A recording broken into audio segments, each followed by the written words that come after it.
একদা এক সুদূর রাজ্য, যেখানে পাহাড়ের চূড়াগুলো মেঘে ঢাকা থাকত। সেখানে বাস করত এক রাজকন্যা, যার নাম ছিল মায়া।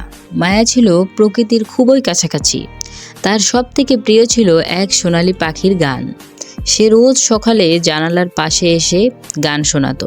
কিন্তু একদিন অদ্ভুত এক জাদুকর এসে রাজকন্যা মায়াকে ঘুম পাড়িয়ে দিল। সারা রাজ্য শোকাহত হয়ে পড়ল, কারণ কেউই তাকে জাগাতে পারছিল না।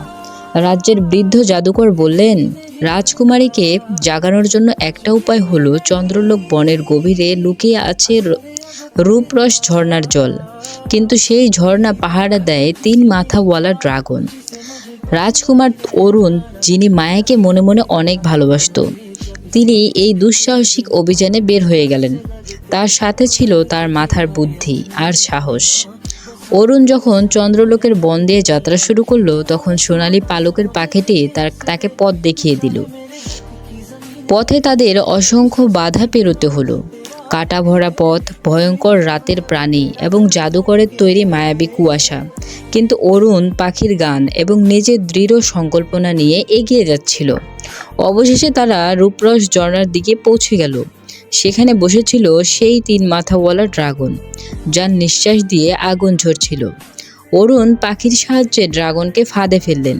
পাখির মিষ্টি গান ড্রাগনকে শান্ত করে দিল, আর অরুণ ঝর্ণার পবিত্র জল সংগ্রহ করতে পারলেন। অরুণ দ্রুত ফিরে এলো রাজপ্রাসাদে।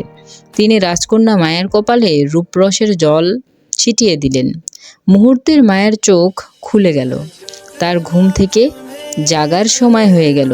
সারা রাজ্যে খুশির বন্যা বয়ে গেল।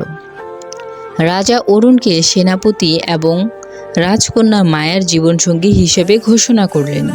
সোনালী পালকের পাখিটি তাদের ভালোবাসার প্রতীক হয়ে প্রাসাদের বাগানে গান গেয়ে চলল সারা জীবন। এরপর থেকে সেই রাজ্যে শান্তি আর ভালোবাসা চিরকালই বিরাজ করছিল। তো ভিউয়ার্স, আজকের এই গল্পটি আপনাদের কাছে কেমন লেগেছে কমেন্টে বলবেন। আর এইরকম গল্পের ভিডিও পেতে অবশ্যই চ্যানেলটিকে সাবস্ক্রাইব করে রাখবেন।